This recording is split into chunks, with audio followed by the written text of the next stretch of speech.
Hello, everyone. We're gonna just let a few people join in, take another minute or so.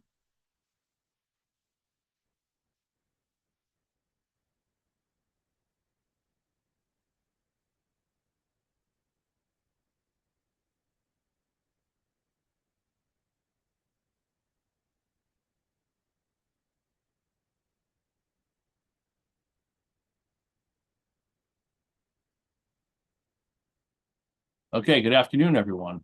Thanks for joining us. I'm Joshua Zinder. I'm here today with my co-chair for the AIA New Jersey Design Awards, Seth Lieb.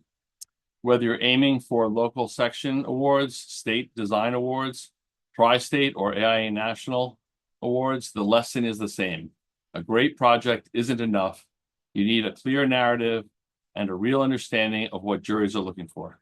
Today, we'll cover what makes a submission successful, common mistakes to avoid, how to communicate design intent and impact, and how the AIA Framework for Design Excellence can strengthen your entries.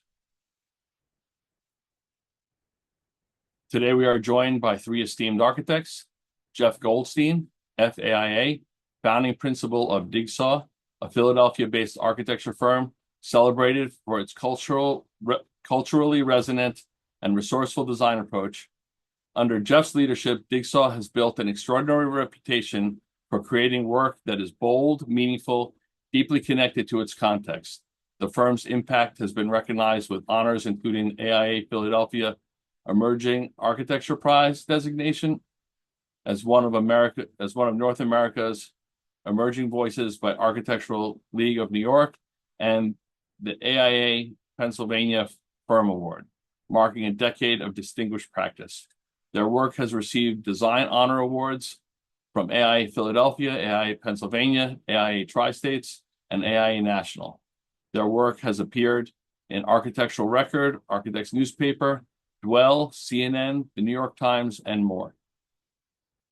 Bart Shaw, FAIA, is co-founder and principal of Ibanez Shaw Architecture, a Fort Worth-based practice recognized for architecture of conceptual clarity, material expression, and craft.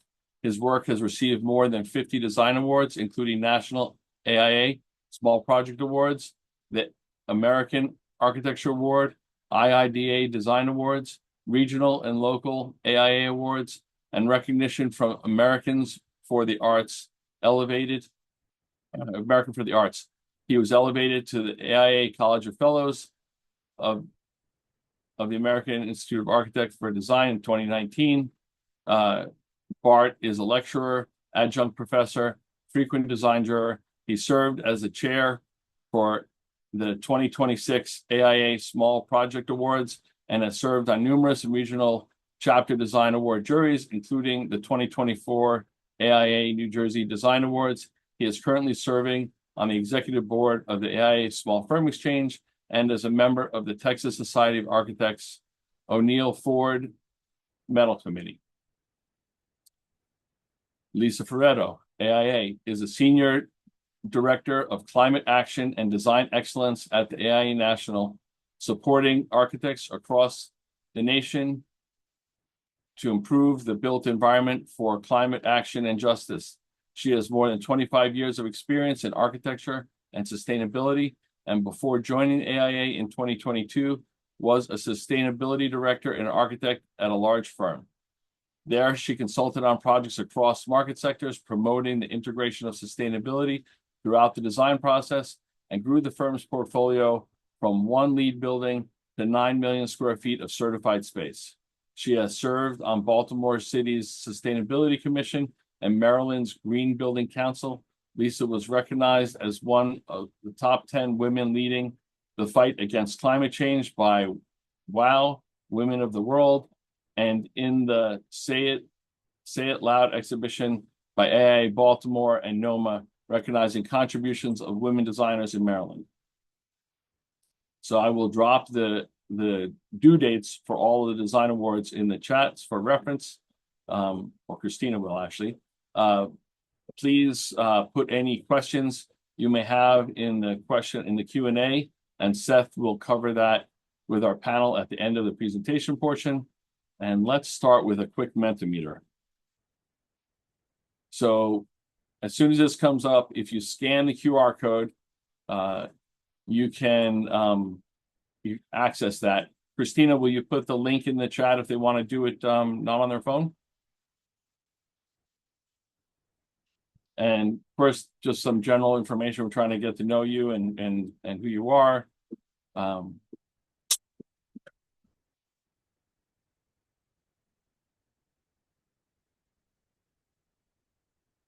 on a marketing staff.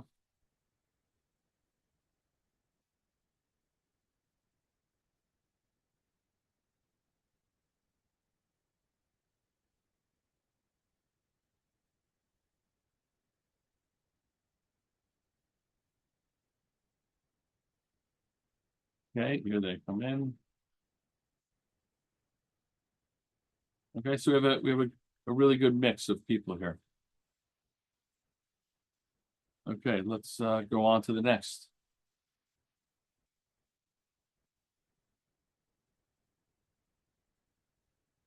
How many employees are in the firm?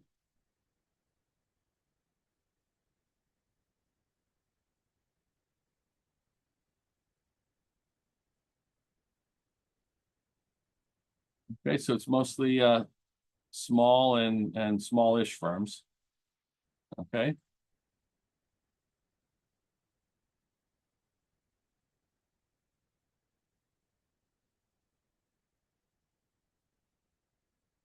So most are occasional or regular submitters.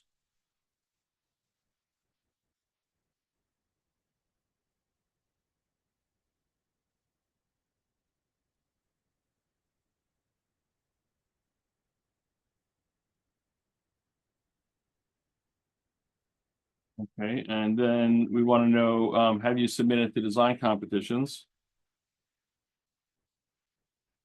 And you can submit multiples, you don't just submit one, so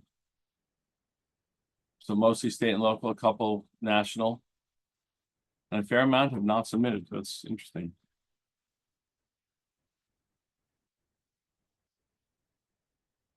Okay, if we keep going. What's the most difficult part of submitting for, and you can choose three for this. Um,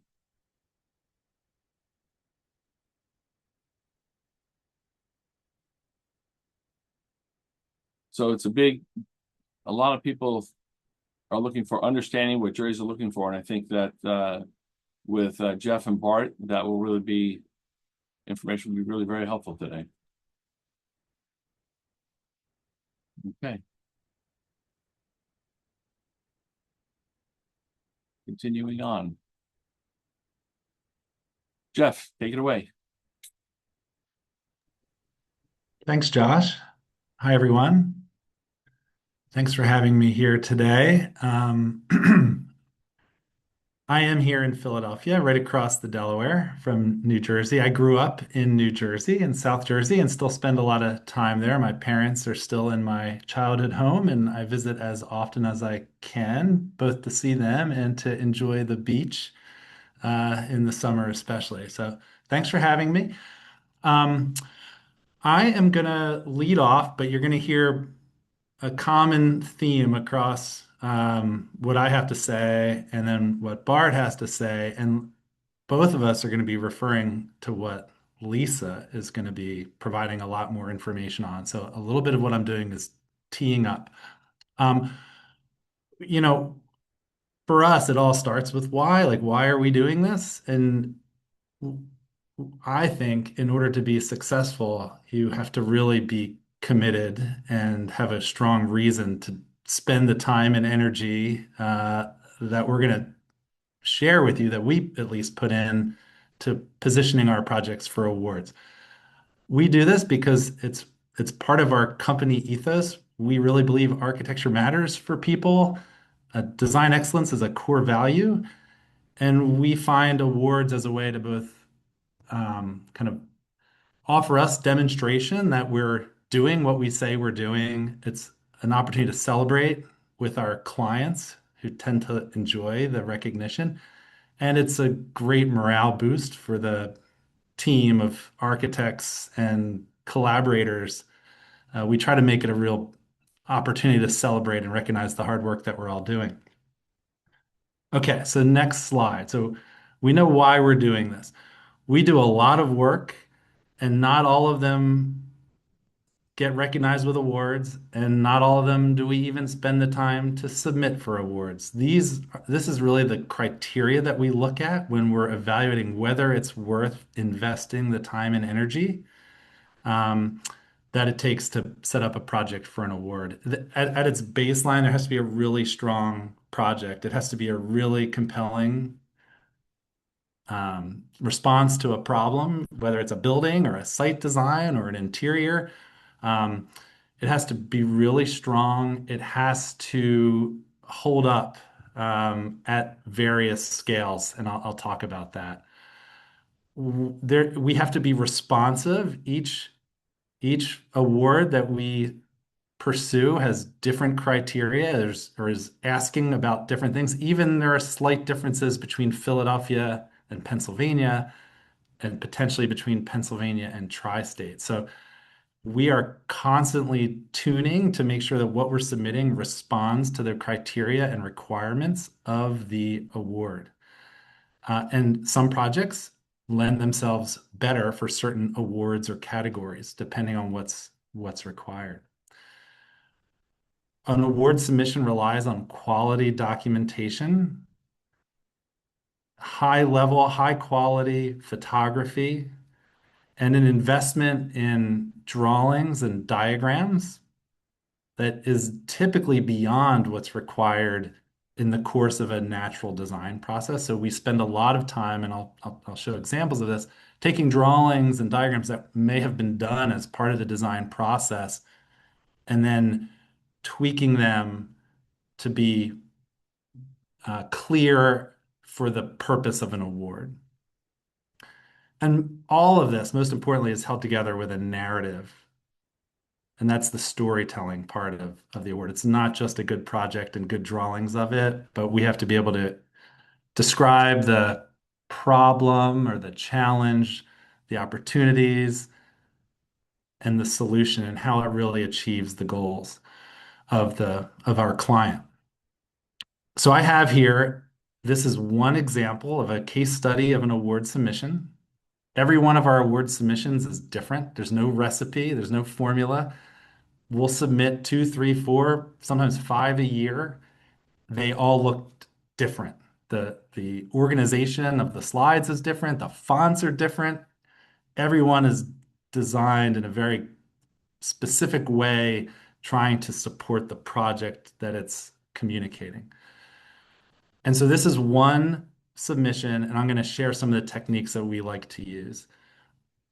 On the left of this screen, the left kind of two-thirds of the screen is, if you can imagine, the image or the slide that's presented. And on the right in the margin is a little commentary, and that's the format that we're going to go through here. So this is page one. And I should also say that if you're really lucky, your local chapter and your state chapter are pretty similar in terms of what they require. And sometimes that happens. Recently, Pennsylvania and Philadelphia have deviated greatly, and there's a much stricter page limit for one than for the other.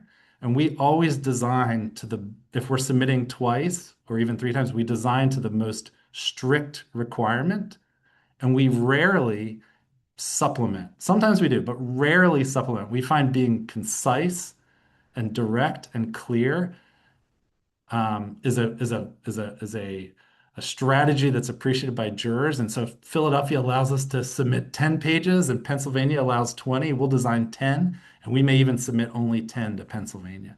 So this is a relatively concise, I picked this one because it's relatively concise. Okay, so our technique, we vary from slide to slide to keep jurors' interest. The first slide is one where we want to show a little bit about what's happening, but pique jurors' interest and curiosity. You have to remember, a juror is looking at 50, 80, maybe 150 submissions. And he or she, they are spending time kind of just rolling through each of those. And so we see this first slide as a way to capture um, their interest.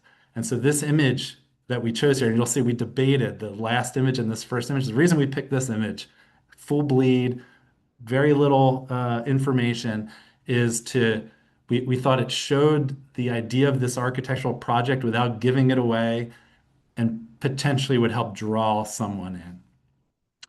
Okay, so the next slide.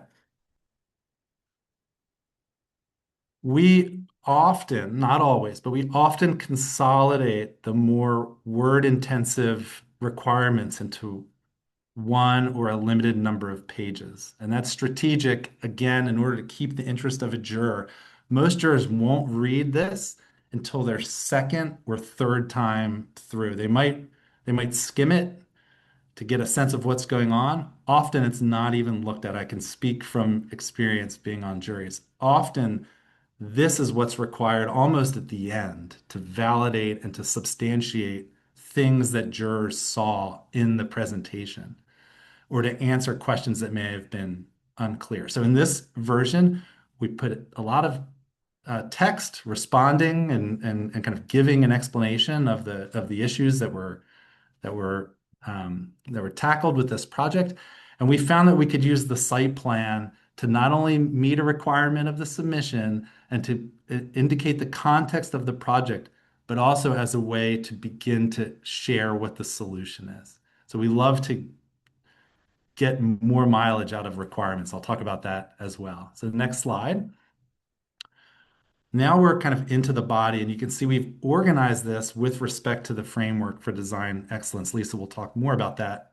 We use that in our office as a design process. So we're talking about these issues from day one, not necessarily with our clients. We haven't found clients are that interested in the design framework and the framework for design excellence, but we're very interested in it, and we translate it outwardly, allowing us to identify our clients' values.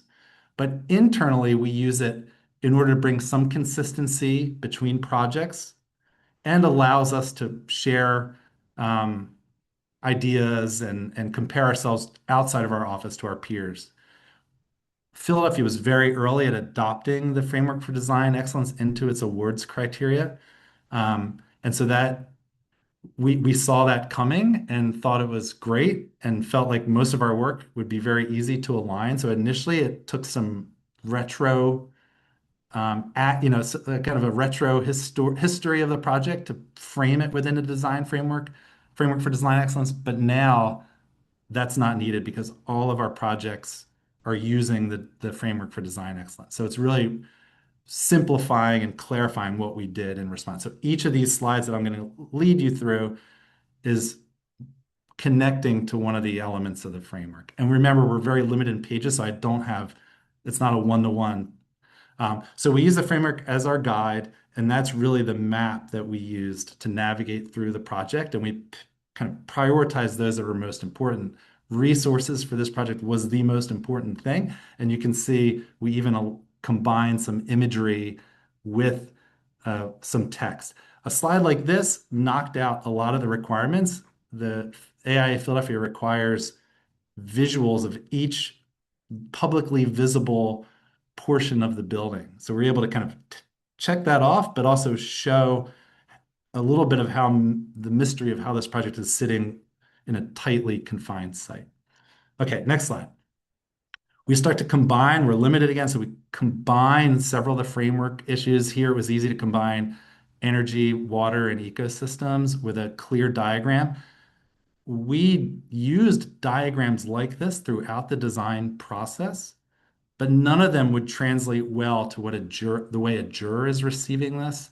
So this is a case where working with a young person on the staff. In the old days, I would have done this myself, but in our current setup, I'm able to work with someone, show some examples that we've done in the past, and have that individual translate the diagrams that were used throughout the design process into a more comprehensive diagram that we feel is easy for jurors to read and communicates that we were doing a lot of the things that we set out to do and explaining how the building works. Oh, and hey, by the way, it's a cool section that helps a juror understand how the building is laid out. So we're really trying to let each of these pages and drawings do multiple things. Okay, next. Um, Again, same thing. Here's a site plan where we're using it to explain how these interiors and exteriors come together and supplement it with images. We find this, and I, as a juror, often appreciate having a plan with an image of the space, and it allows me to start to navigate the building in my mind. Um, Next. Another trick that we often do is an image that shows two sides. Like, so here's an interior, and then on the other side of that glass wall, we have an image of the exterior, so you can understand the relationship between inside and out. And you can see there's no consistent format. Like, all these pages look slightly different, but they're all organized intentionally, and we're in this presentation, it's a Quaker school. It's about a bit of serenity and calm. We're balancing white space using sometimes full bleed, sometimes more composite of smaller imagery to really kind of establish a little bit of interest as you move through it. You're not seeing full bleed every single page. Okay, next. Every once in a while, you need a full bleed. You want a really good image that either captures the space or shows something interesting that's happening. Sometimes we do this for details. Sometimes it's to capture the larger space. Again, really, these kind of full bleed hero images, they're immersive and they allow people to get in. Some jurors are looking at this on their laptops, so the screen is small, at least the first time through. So we want to use as much of that real estate as possible. Okay. Again, using the requirements, we have to provide floor plans. We like to provide floor plans. We These floor plans were drawn or adapted to very specifically be in this type of presentation.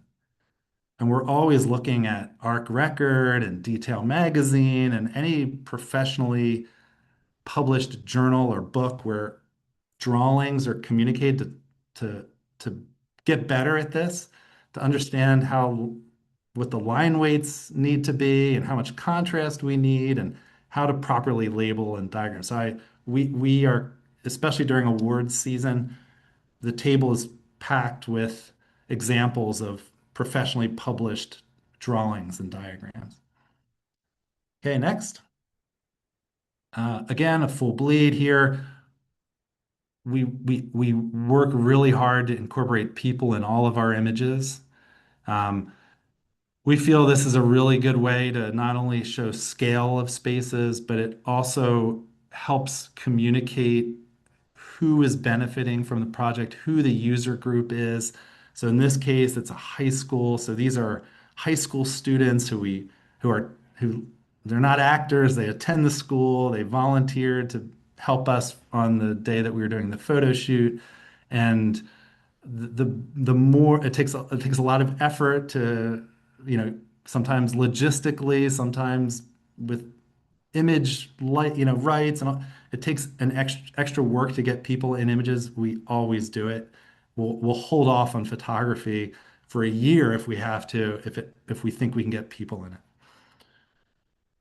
Next.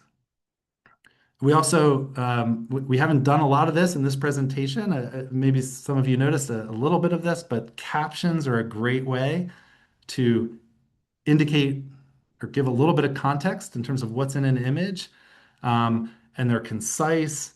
And I can't emphasize captioning enough as a juror. I know as a juror, I really appreciate being able to look at a caption and understand all of a sudden what something is, where it is, and why it's important.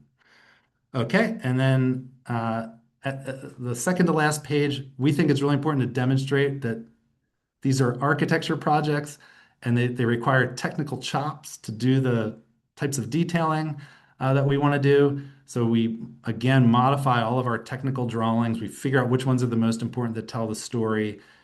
Again, using, examples that we see that are published that look really good, and redraw or tune the line weights in our drawings to best convey the construction. This is where we spend most of our time, is figuring out how to do all this. Okay, and then lastly, the final page, and this is one where we debated, should this be the opener or is this the outro? In the end, this is a very abstract, but we think compelling image. We love this kind of figure and ground, the relationship between old and new. And in the end, we decided let's use this as the last one because it leaves the jurors at this kind of maybe feeling a little inspired about the project. So this is again just one example. Bart's gonna, I think, talk a little bit more broadly, but also show some very specific ideas that um, are also in the service of a narrative and telling a story. So, Bart, I'll hand it off to you. All right, fantastic. So we're a small firm in Fort Worth, Texas. We have 6 people. And you can go to the next slide. There's a slide that shows spectrum of our work. We're generalists. We do all sorts of projects, from single family to kind of mid-sized commercial projects. So this is, I'm going to share with you our approach to design awards. With Jeff, just some of this is very repetitive because we're very like-minded, but where it conflicts, go with what Jeff said because that was fantastic. I agree with everything he said. But this is what we do. This is the way we think about design awards. So one of my fellow board members in SFX asked me last year, do you approach a client and say, I think this project will win a design award, and sit down and talk about sort of how to navigate the project to win a design award? And the answer to that is no. The design awards submissions for us come out of the way that we practice architecture, and the narrative that is really key to these projects is something that's formed during the design process. So the narrative that we write for award submission may not be word for word the narrative with the client, but they're related. It's the same story. Usually, like Jeff said, we're going to go through the framework for design excellence with our clients generally. I mean, there's aspects of it that we discuss, but when we're framing this for a submission, we're taking the same narrative and trying to make it accessible for the jurors. So that's how we start our awards submissions, is to really write the narrative, to really, what is the clearest, most succinct way to describe why this project does more than just doing your job. What makes it design excellence and not just design? What's raising the bar about it? A lot of times, when we're in a small firm, and usually it's me or my partner that's putting together the award submission. And one of the difficult things is they're often so close to the project, it's hard to sometimes really step back and get a full explanation when you're doing it. So close to it, you think these things are obvious, but they're not really obvious. They're obvious. They seem obvious because you're working on the project for so long and too close to it.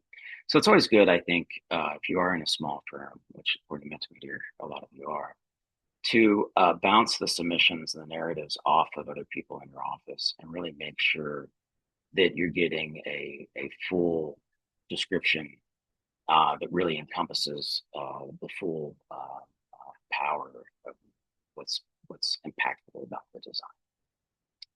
And then, depending on what the criteria is for the program that you're entering, you should really think about how to incorporate the framework.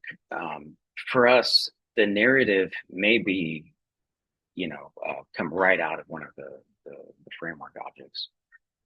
But it may not. A lot of times the narrative of our projects is coming from how it relates particularly to the people who are involved, the community, if it's for a nonprofit, what their mission is. And the ideas of the framework relate to that narrative, but they are not straight out of the framework. So it's something to think about. But for us, that strong narrative really matters more than showing the project completely. It's about how to assemble the pieces of the submission that align with that narrative. So you show the narrative established, really treat the award submission as a design project. Jeff did a great job of describing that. Each piece really needs to be put together as these exhibits that tell a complete story about our project. I think about like an advertising pitch. You have their sort of an elevator speech along with the visuals that prove up that case that's being made. And like Jeff said, a lot of these things they need to be created. At the conference a couple weeks ago, somebody asked me, how do I put together a design presentation without this huge investment of time in creating graphics? And my answer was, I don't know that you can.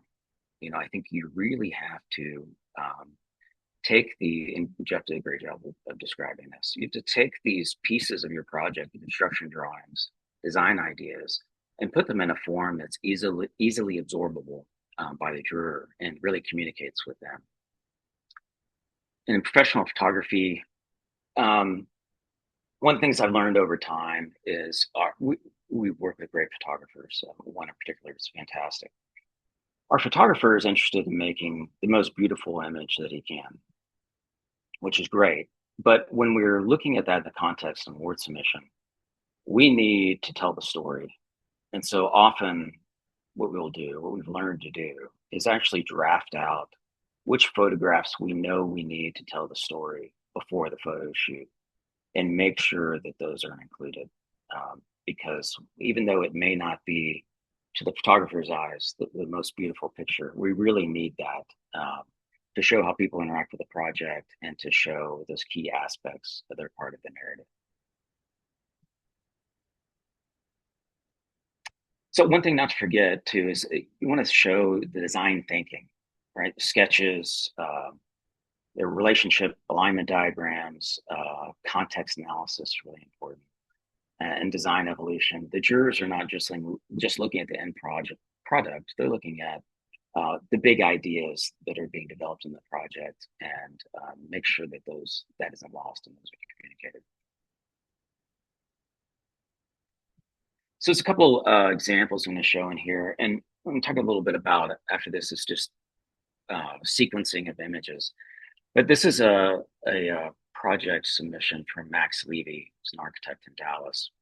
And this is super simple, but I think it's a great example of just, showing design thinking, design ideas in a very simple way. So you can just flip through these pretty quickly, Josh. But he starts with the partee, and showing kind of these plant wells and the alignment of the two bars of the house. And then it kind of shows how the water is brought from the roof and deposited back into these wells.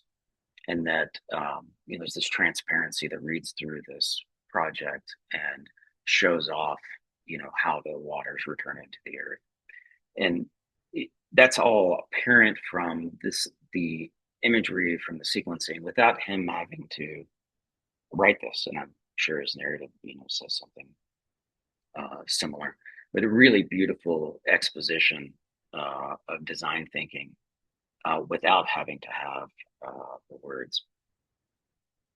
I think, as Jeff said, that, a lot of the, adding a lot of text to the images, like for me, aesthetically, I have an adverse reaction to it. I think a lot of jurors will not read it. Some of them will. But I think the real key aspect for me is you want to get past the first cut.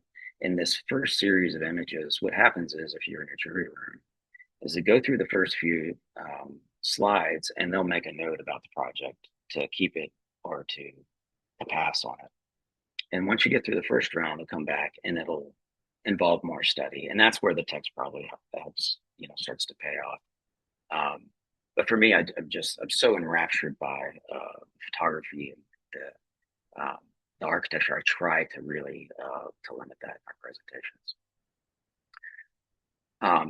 So one of the key things to think about is every image should earn its place. Like if it's like Jeff was saying, the technical drawing, you really need to put the effort into that and make sure that that's there for a reason. And you're showing something that's innovative and really raises the bar. It's not a typical detail. It's really serving the overall thesis of the project. So like I said, I have a preference for one photo per slide, but maybe that's personal preference. Can you go back real quick, Josh? One of the questions that we were asked to talk about was, the ratio of drawings to photographs. And I think that really depends on the project. There are projects like Max's project, I think that, is really not necessary. But it just depends what it is your narrative is about, what the project is about, and what that balance looks like. And like I said, this first combination of slides is sort of the hook. But generally, what we try to do is you lead with the strongest image, or like Jeff said, the most intriguing, enticing image.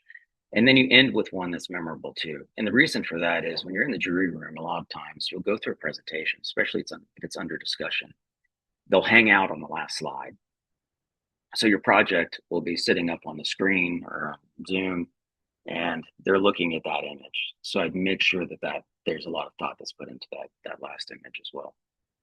And then my partner and I argue about this all the time. He really likes this sort of walk through the project. I think the more important aspect of sequencing is that it just adds interest, visual interest. Like Jeff talked about changing the format of your slides as you move through. That really adds interest as you move through, that it's not monotonous. So that's important.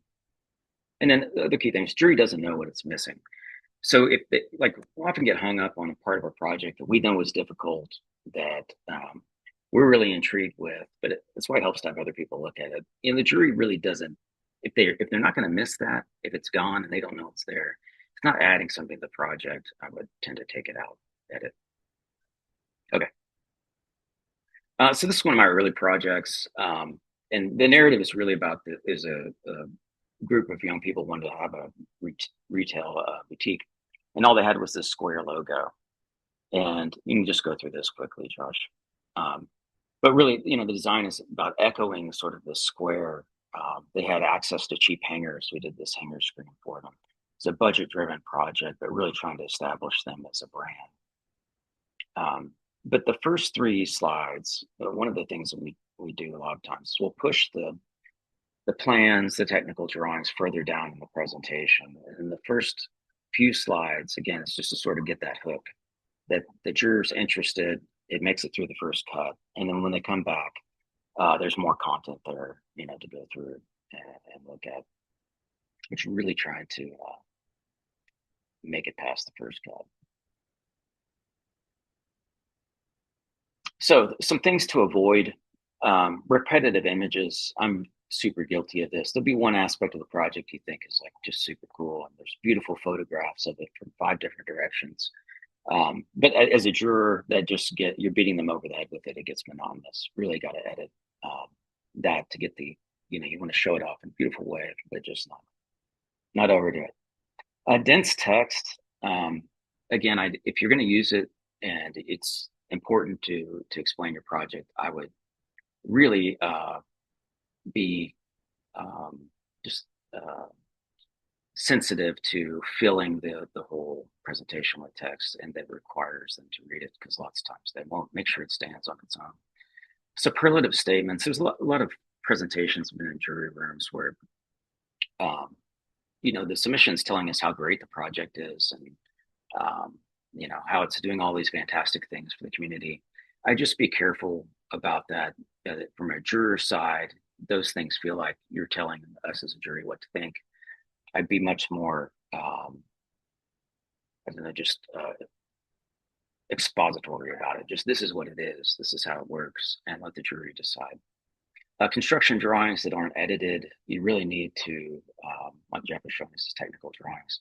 You really need to amend those drawings to be received more clearly, without all the notes, without all the references, just to show the architecture. Weak photography, unreadable diagrams, and multiple texts with themselves. But really, bottom line is respect the jury. These are architects. They're volunteering their time to look at it. You, as architects, are communicating as purely as you can with them what it is you've designed and why you think it's meritorious. So I would try and reveal, don't instruct them on what to do. So this is one of our submissions for Small Project Awards that was awarded. I can flip through this pretty quickly too, but you can see how the first image doesn't really tell you much about the project. It's key to the story, which is how the front part of this project interacts with the community. But it just sort of tries to pull you into the project. Because they only allow 10 slides for small projects, you can see we did combine multiple photographs onto a slide. At Texas Society of Architects, they allow, I think, 17 slides. And so there's a longer version of this presentation, which actually had more construction diagrams in it, which we edited out for the small project awards to try and get this as succinct as possible.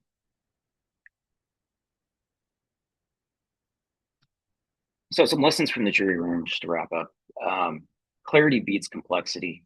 Generally, you make your argument as clear as possible. That's why it helps to write the narrative first. Your images are saying the same thing as that narrative. That's going to come through a lot louder than trying to over-explain project or to dive into something that's more complicated, because there just is not enough time usually for the jury to absorb all of that information. The larger the field, the more imperative it is that you make an impact immediately, as quickly as possible, early in the presentation, to get your project moved to the next phase. How the jurors review projects, it varies by program. So some are more narrative heavy, some are more slideshow heavy, in the sense that the narrative is more easily ignored. I think both are super important. As a juror, I tend to, the narrative makes a huge impact on me.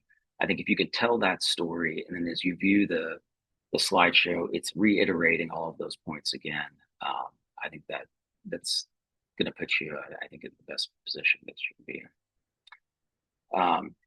Again, Jeff and I both said this. You want to make the first cut, but you got to pay off with repeated viewing of your submission. Again, make it easy for the jurors. You don't have a lot of time. So what happens is, after the first cut, the first two cuts, what happens is the jury starts to look for reasons to eliminate projects. So we're down to 20 projects. We're going to award 12 to 15. And you start going back through the projects, not looking for positive things anymore, but looking for things that might eliminate it. And that's when it goes back to those things to avoid. At the conference, there was somebody asking me about one of their projects that was submitted to Small Projects Awards.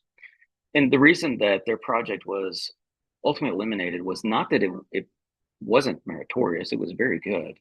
But one of the criticisms was there was a focus on part of the project, which there were some murals and some integration of some visual things in the architecture, that throughout the presentation, there seemed like there was such a focus on that I think it took away from other aspects of the project, that really showed a more balanced approach to the architecture overall.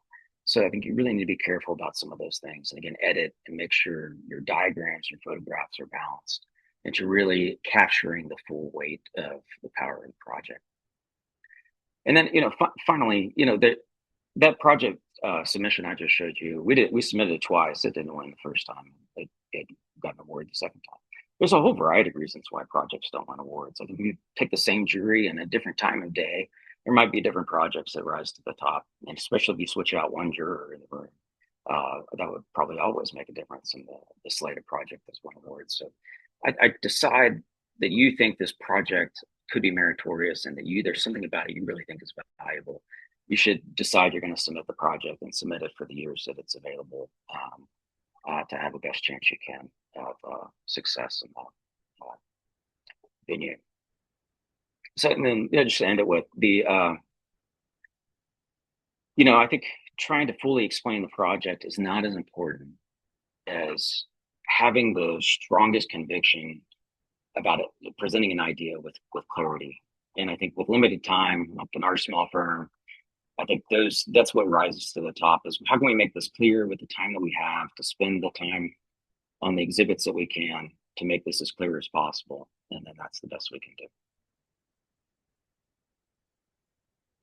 Oh, I guess we're having some diagnostic issues on the Mentimeter. Well, we'll just go on to, hopefully you all completed that. That was about how you integrate Framework for Design Excellence into your projects. So we will just go on to Lisa. Lisa, take it away. Great. Next slide, Josh. I'm going to run through pretty quickly. I know we want to leave some times for questions. I think they're getting answered as we go.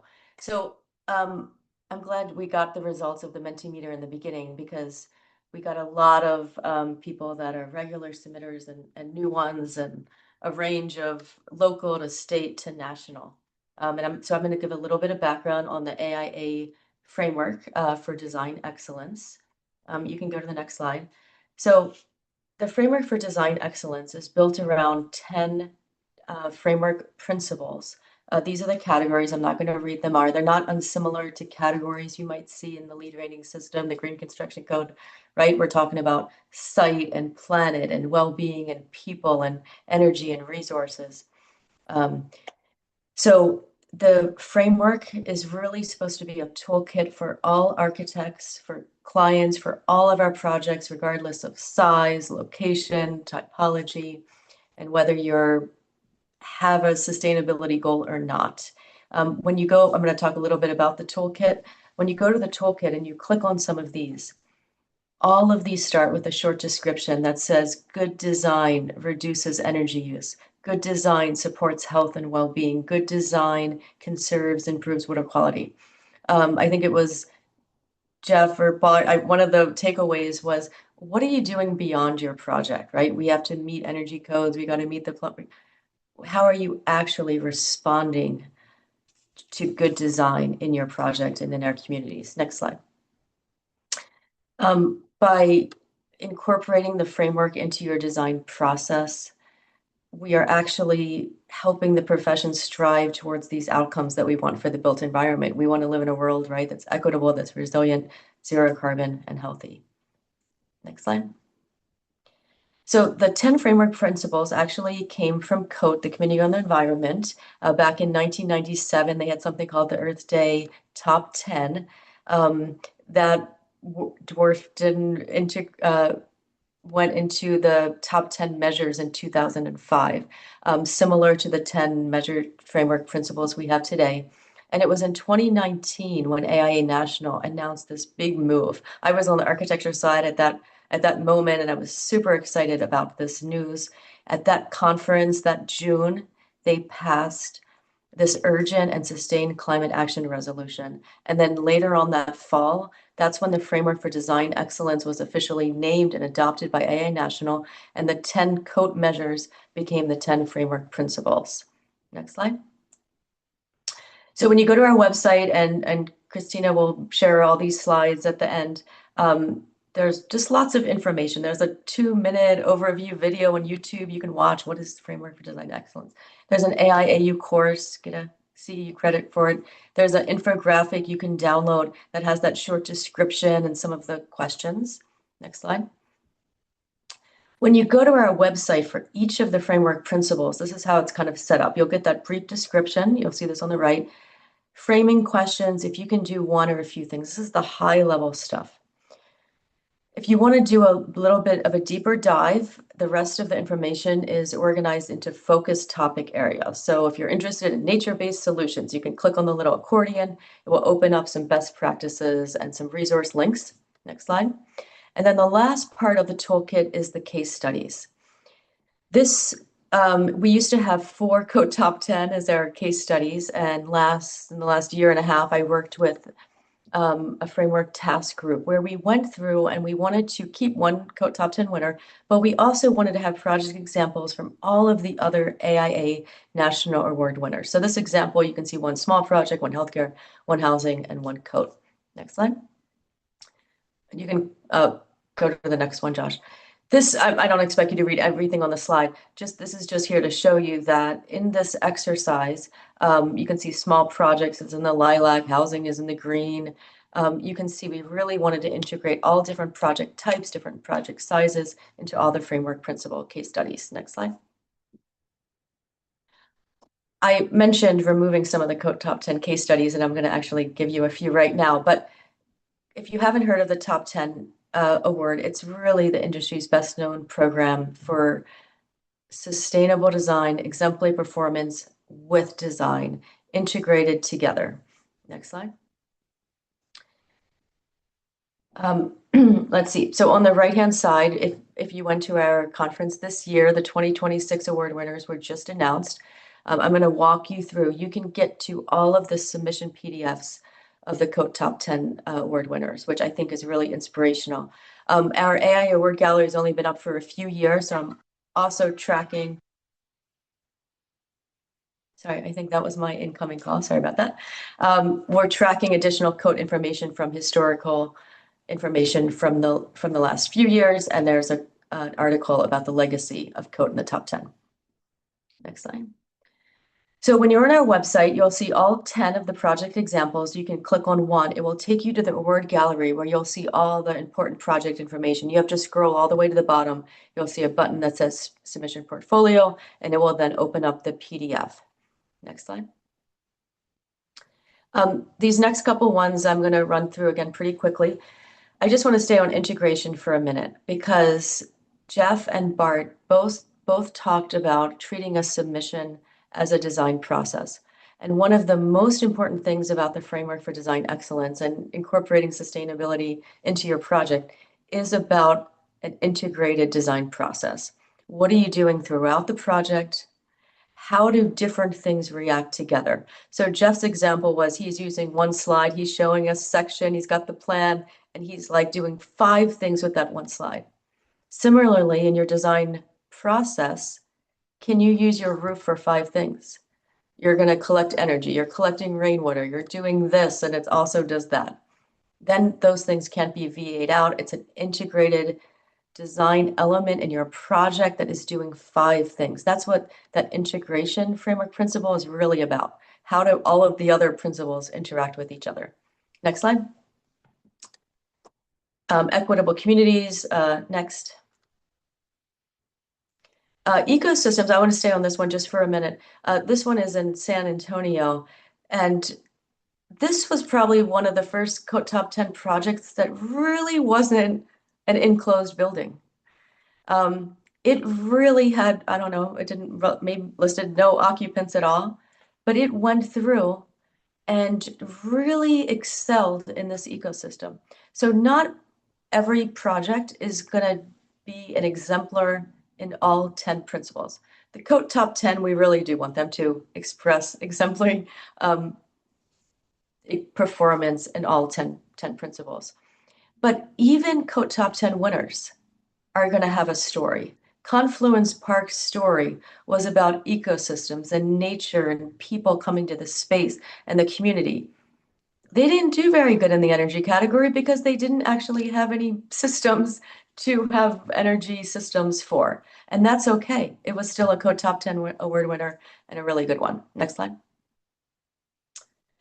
Watershed is an example where not only are they meeting their plumbing code, not only are they conserving water, they are collecting runoff from the bridge. They are treating it.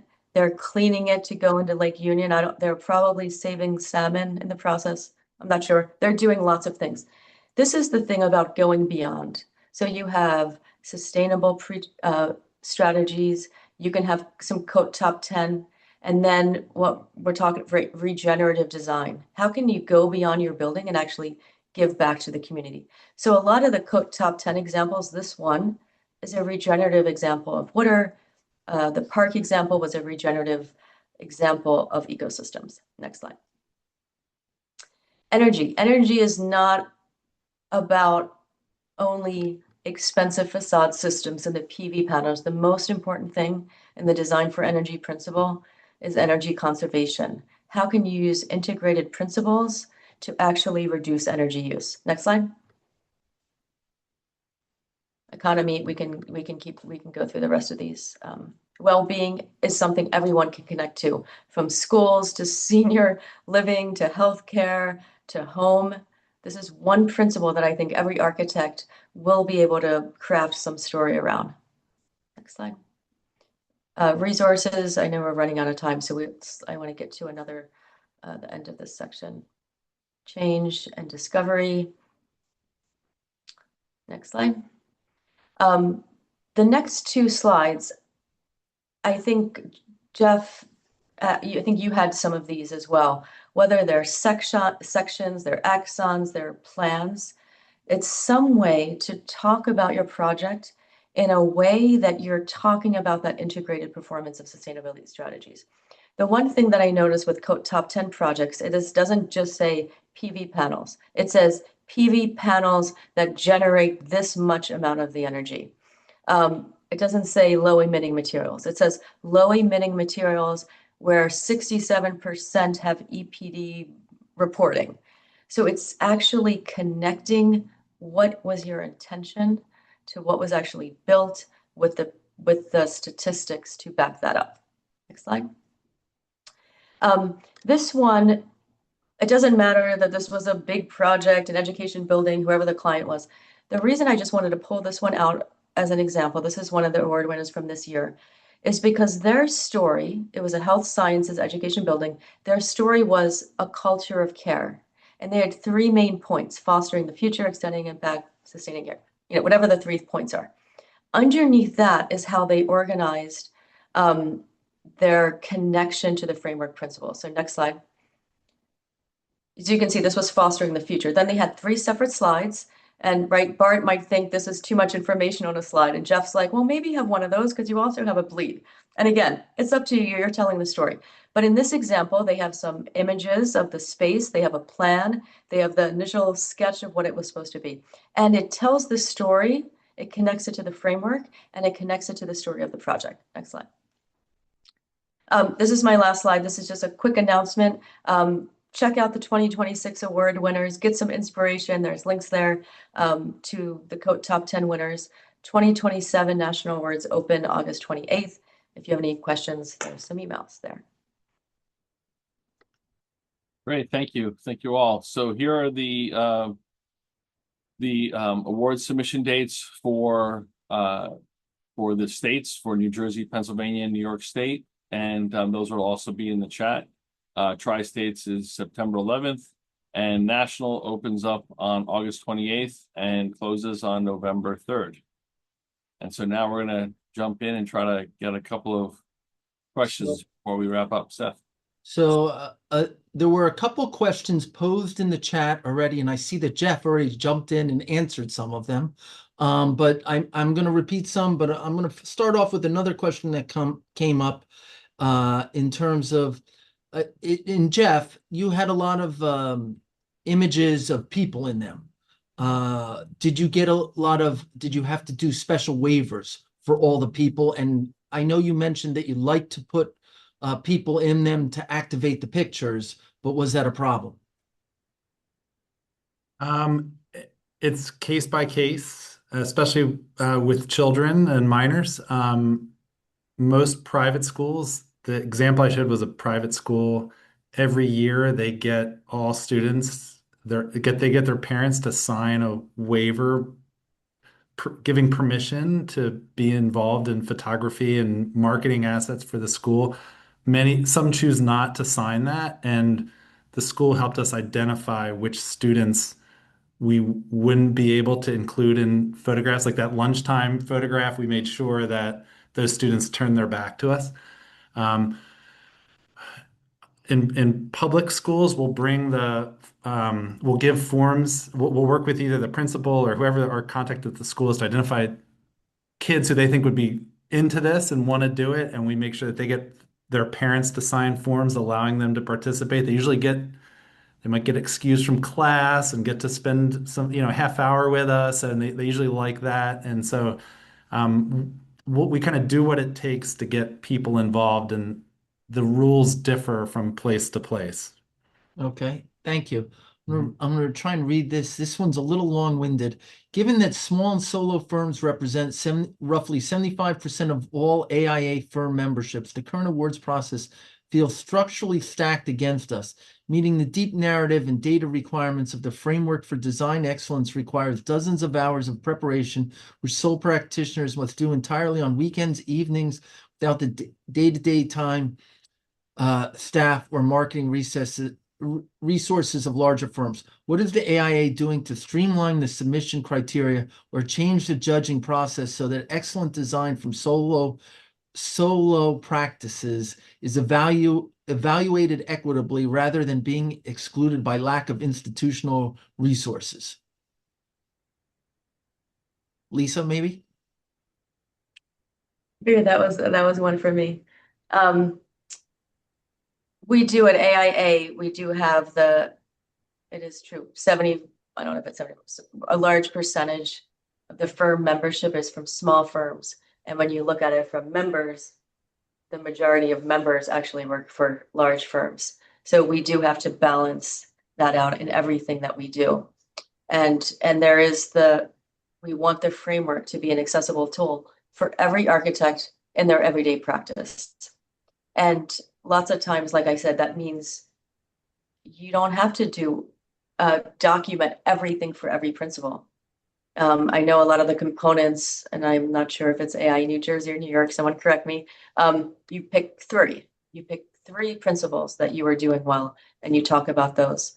I know last year we added a question that in the beginning of the AIA National submission application that actually said, which one of the framework principles do you think you're actually doing the best? Or I don't know, I can't remember exactly how it was worded. The reason we did that is because that was a way to identify projects for future case studies that we could look at that aren't COAT winners. And we're also looking at tools of what can AIA National do that can help local components. So if you've submitted to the COAT Top 10 in the past, there was an Excel spreadsheet. We called it the super spreadsheet. And last year we brought that into the DDX. This year as a pilot, AIA Chicago had a decarbonization award, and they used the COAT Top 10 in the DDX as part of their submission process. Could that be a way to make it easier for architects to use tools like that in their design process and then make it easier to connect to the end? But Lee, I copied and pasted your question. I will also submit it to the Honors and Awards team. We also have an Honors and Awards task force. There's lots of surveys and things going on, so we definitely will take that feedback. Okay, thank you. So some other questions that I see Jeff did answer, but I want to kind of open it up to everyone. Any advice on how to show existing conditions versus new before and after shots? Bart, do you have any thoughts? Do you ever do, we'll call it before and after? Sure.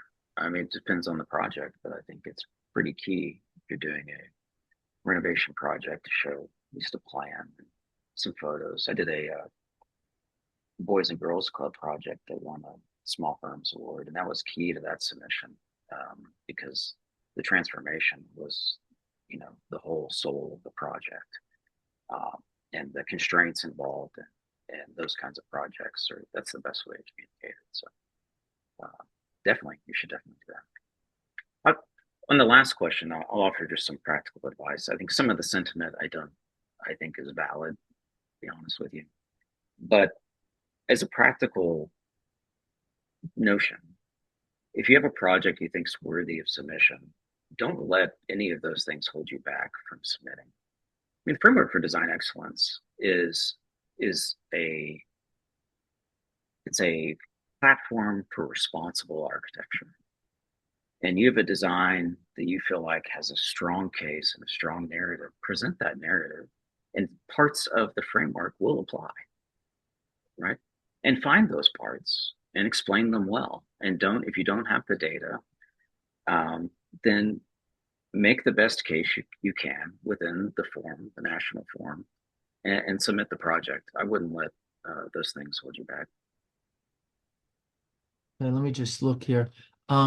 Another question, looking at it from a juror perspective, someone asked the question are you usually looking as a juror on a laptop screen or a desktop screen or a TV to review the submissions, or a phone?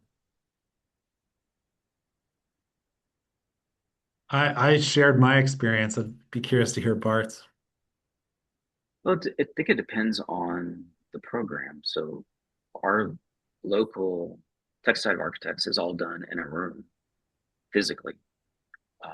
with people looking at a large screen. When I'm doing something remote, I'm looking at it on my pretty large monitor, this far away from my face. So you're seeing a lot of detail there. But I think in general, if you're looking at text size, if you're looking at legibility, I would default to the smallest screen and probably look at it on a laptop, because inevitably someone will be looking at it on their laptop, and make sure it works at that scale. If it works at that scale, it'll work at a larger scale.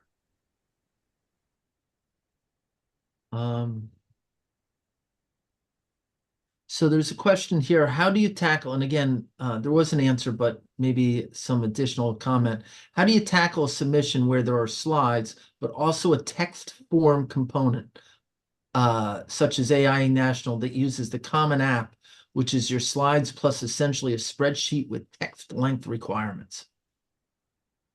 I can't relate that because I don't internationally, so I don't know what that means. Maybe someone could weigh in. Yeah, and I mean, I chimed in on this one. To us, it means that we don't need to say a lot of the things on the slides that I included in the presentation I shared today, which has a version of that form, but a much pared down one. So on a national submission or on a submission where there's a document that allows you to write out the narrative and paragraph form and with the data, that relieves the visual slides from having to do that. So the amount of text on those slides, for us, it's much less text, more kind of high level. Might be like, as Lisa was suggesting, some of the high level like outcomes, like X% of resources, less carbon used because we use the existing building or something like that. Just like real highlights, big, easy to remember, tied to a drawing or an image. But if that's a huge advantage if there's a supplemental form, because it can bear the burden of all the text that might otherwise be required if you didn't have that. Okay. Josh, do you have, I'm looking through, I don't see any other, hold on one second. There was a question or two about, Emily is it Diggs, Go that was ahead, it. Josh? I was just going to say, I think there's one from Emily Diggs that was interesting. We're a small firm, and I, the marketing coordinator, usually put our submissions together with limited input from principals and project architects. Since these folks don't have a lot of time to work on these submissions, are there any good workflow hacks to make sure that I get the info I need to make a compelling proposal? So I'm curious what I mean, Jeff put his answer in there, but I'm curious what Bart might say in that regard. I haven't seen Jeff's answer, but I agree with Jeff. Like, I mean, this was my I- first this was my first job when I first got hired, my coming out of architecture school. I was working on a project, but it was in the summertime, and that's when a lot of these firms are working on award submissions. Many of them are due in the fall, and for us, a lot of the we use it as an opportunity for our summer interns to often help. It was my first full-time job in an architecture office. Well, after graduating, my first full-time job after graduation. And one of the things I was given was we need to submit these design awards. I didn't even know what a design award was. They showed me a couple of the previous year's submissions, and this was back in the day when it was like a hard binder, had to fit in the portfolio. And my suggestion, first of all, hopefully you're the principal in charge and the project architect, like this is really important to them, hopefully. And like if they're not invested in this, then I'm not sure how much success you're going to have. Hopefully you have their buy-in and success and you can use their time efficiently. I sat and interviewed, I prepared questions, I interviewed the partner in charge, I interviewed the project architect who spent years working on the project and loved the project and wanted to share everything he possibly knew about the project. Anytime I had any questions, I could go to him and he would show me what drawings they had. So he was a huge resource. He didn't have to do a lot of work, but he helped me find the things that I needed. I mocked up the presentation, learning from what I saw from previous years, and reviewed it with the partner in charge and over lunch. I reviewed it with the partner in charge and the PA together and got their input and refined it. And so I think I was able to use their time efficiently, but they were interested and they were engaged and they were part of the process. And I wouldn't have been able to do it without their input. I think too, if you have any sort of, project kickoff, or even when you're going for the interview to try to win the job, you already have an idea of what the story might be. And as you get the job and then you go to the project kickoff and you start thinking about project goals, at that point, the framework can help inform the design process. Like you realize, like, okay, we can only do this with, we're not gonna, if you're like, what do you want to focus on? If you're doing a healthcare project, okay, well-being is our story. You're doing an engineering firm office, let's focus on efficiency and energy. And you kind of set the goals and help the framework. You can use that to help you tell the story from the beginning. I would use it too. Jeff talked about design culture in your firm. I think there's integrating the design award submissions into your firm design culture really, I think, helps a lot. I had the same experience Jeff did when I worked at a larger firm. I put together the design award submissions. One of the things I learned from that was before I talked to principal in charge or the designer about the project, was looking at sort of the photographic evidence and the drawings of the project and thinking about what is the narrative of this project? What are the elements of design excellence that make this project rise above? And in some of them, that was difficult. And why is it difficult? What was the opportunity here? What could have what could the story have been? And I think firm-wide, especially in larger firms, like sharing that kind of information and building this sort of consensus about what's important about architecture as you approach new projects, I think has immense value. That's a great point. And often the partner in charge or principal in charge or project director isn't in the best position to tell the story because they've got in all kinds of biases about what happened and didn't happen. And all you have are the assets, the photographs, Right. the drawings. And so that's all the jury is going to be able to see. So I think sometimes it requires some objectivity to take what we have, and we'll often reframe things, especially you know, we win a lot of awards, but we lose way more than we win. We submit a lot and we'll repeat submitting until the expiration is up if we believe in the project. Marlon Blackwell had a really good I try to get, to the best you can, you try to get feedback from jurors who were seeing the work because, I kind of want to know what worked and what didn't work. And he told us we had a project that we thought was a shoe-in, like still one of our best projects in our opinion, in our humble opinion. And we couldn't believe it. Like other projects that we submitted were recognized, this one wasn't. And Marlon said, "You're too in love with it." And we went back and looked, and he was 100% right. We stripped the whole thing back, simplified it, far fewer images of the same thing, which was one of Bart's points, and it won the top honor the next year after like a very hard editing. That's another good point that I don't think any of us made, which is one of the things I'd recommend is if you can get, if it's not you, it's somebody in your firm to be members of design awards committees and to find their way into these jury rooms or call jurors and ask for feedback because there's something invaluable about being in that room and hearing unedited feedback where you realize that a lot of the things that people are trying to communicate are just misunderstood. And a lot of the messaging that they think is there is there's just a miss there. And the feedback that you get from jurors is also, again, sort of fed into design culture, is good feedback for how to approach the next project, because maybe there is a miss there. But being in the room there's not a good substitute for that knowledge base if you can get it. Well, I want to thank our guests today, Jeff Goldstein, Bart Shaw, Lisa Ferretto. I really appreciate both Josh and I think all of AIA super benefited from you as panelists today, speaking about your work and speaking about how really to help future participants enter into competitions. I learned quite a bit. and I enter every year into the awards program. And actually similar, when I worked in college, I worked in a firm where we worked on the marketing. When I was in architecture school, I worked in their marketing department as one aspect. So I understand what you're talking about. Again, a big thank you to all of you. I believe, Christina, I don't know if you're there or not. I don't see you, but I here. I think you had said we're going to be able to have this available. Is that correct? Yes, that's correct. We'll send it out along with the resources and some updates to the questions. Right. So that'll all be available to the participants today. Thank you again.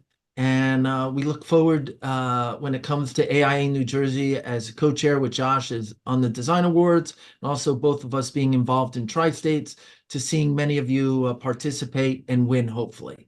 Thanks again. And in Princeton in the fall. Thank you. And well, yes, and Princeton. Thank you all. Thanks. Thank you.